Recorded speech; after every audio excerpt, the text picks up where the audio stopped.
Advertisement play current time minuit, duration time minuit, remaining time minuit, stream type live loaded, 0% progress, 0% minuit, full screen minuit, mute playback ratin, subtitles off, captions of chapters raterson define le cancer du sein est le cancer féminin le plus fréquent, ses causes sont multiples et peu connues.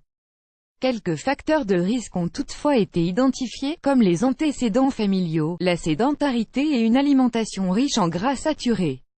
Le lait est également pointé du doigt depuis que les scientifiques ont constaté une fréquence plus élevée du cancer du sein chez les populations buvant beaucoup de lait. Cette mise en cause est-elle fondée? Ad choice ES advertising read invented by TEDS. Ad choice ES advertising read invented by TEADS. Le lait sur la sellette. Le lait symbolise la croissance et la pureté, mais il fait aujourd'hui l'objet de suspicions. Des médecins l'accusent d'être pesant et trop gras pour le tube digestif, mais aussi d'être lié à plusieurs maladies, des plus bénignes aux plus alarmantes, diabète, rhumatisme, otite, sclérose en plaques et cancer. Le lait n'a plus bonne presse auprès des consommateurs, 16% des Français redoutent ce effet sur leur santé et 20% se méfient de sa qualité. La polémique enfle, l'angoisse récurrente, boire trop de lait provoquerait le cancer. Les études scientifiques abondent dans ce sens. Dernière en date, celle menée par des scientifiques norvégiens, qui établit un lien entre une consommation élevée de lait et le cancer du sein. Absorber 3 tasses de lait par jour accroîtrait le risque de développer une tumeur par rapport à une consommation quotidienne d'une demi-tasse ou d'une tasse entière. Quel est le lien entre la consommation de lait et le cancer du sein? Même son de cloche pour cette étude américaine publiée dans le Journal of the National Cancer Institute, menée auprès de 1900 survivantes au cancer du sein dont les résultats soulèvent des inquiétudes. La consommation de produits à base de lait entier par les femmes ayant survécu à un cancer du sein a été soupçonnée d'augmenter le taux de mortalité. 372 femmes des femmes suivies sont décédées et 189 sont mortes suite à une récidive du cancer du sein. Les femmes qui ont vaincu le cancer du sein et qui consomment quotidiennement lait entier, fromage ou autres produits laitiers entiers courent 49% plus de risque de mourir des suites de leur cancer que celles qui consomment des produits pauvres en matières grasses. Les statistiques révèlent des taux élevés de cancer du sein chez les patientes d'origine suédoise, finlandaise, britannique, canadienne et américaine.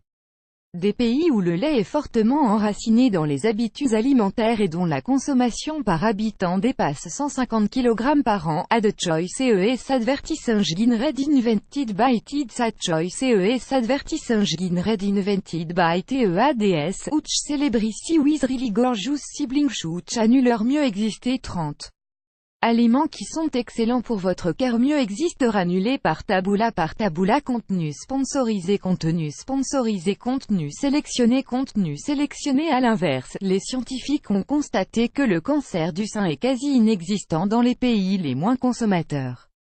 Il semblerait selon ces auteurs que les hormones et certains composants du lait aient des effets cancérogènes. Il en va de même pour la vitamine D synthétique additionnée que les industriels additionnent au lait pour en améliorer la consistance. Le lien entre la consommation de lait et le cancer du sein pourrait également être dû au fait que le lait entier est plus riche en œstrogènes que les produits allégés. Or, nous savons bien que ces substances favorisent le développement de certains cancers. Autre facteur qui contribue au développement du cancer du sein outre la consommation très controversée de lait, il existe des facteurs avérés mais modifiables qui contribuent au développement du cancer du sein, y compris une faible consommation de légumes et de poissons, une ingestion excessive d'aliments transformés, d'alcool, de sucre traité et de viande de porc, sans omettre la sédentarité et l'obésité. Plus grand que nous n'avons pas très envie de croire que nos soutifs affriolants à push-up ne sont pas sans danger. Plus qu'un souci de coquetterie, les soutiens-gorge ultra gainants, donc très serrés pourraient avoir des conséquences néfastes sur nos melons.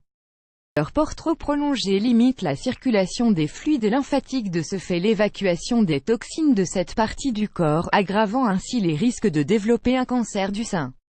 Une étude réalisée par l'université de Harvard a démontré qu'une femme qui porte un soutien-gorge plus de 12 heures par jour s'expose à un risque accru de cancer du sein. Celles qui ne jurent que par les brassières ont 125 fois plus de risques que la moyenne d'en être sujettes, sans oublier celles qui oublient de les enlever et dorment avec, qui elles, prennent 75 fois plus de risques. Ad choice CES advertising red invented by TEADS Ad choice CES advertising red invented by TEADS. À ce jour, le principal danger réside dans notre mode de vie et notre façon de nous alimenter.